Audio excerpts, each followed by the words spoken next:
Last week I watched as Syntagma Square in the centre of Athens became an anarchists and protesters theme park. At one end is the Parliament building, where the guards perform an extraordinary slow-motion march, wearing white tights, a white skirt, a white blouse with very full sleeves, an embroidered vest, red cap and shoes with big pom-poms. Manly is not the first word that comes to mind.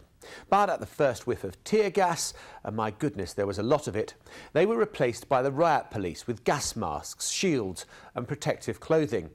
At the other end of the square is the Finance Ministry, and I was reporting for the BBC from the roof of a largely derelict office block opposite a series of normally elegant five-star hotels. In the square itself were tens of thousands of protesters, trades unionists, communists and anarchists. The two latter groups had come hell-bent on confrontation with the authorities.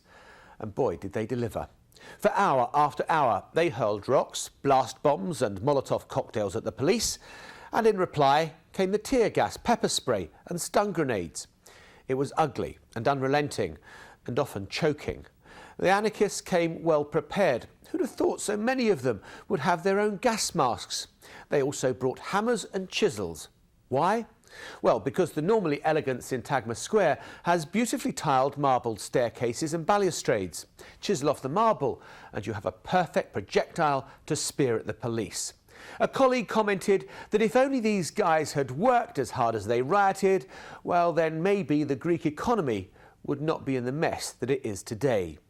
The anger felt in Greece over the latest austerity programme is widespread.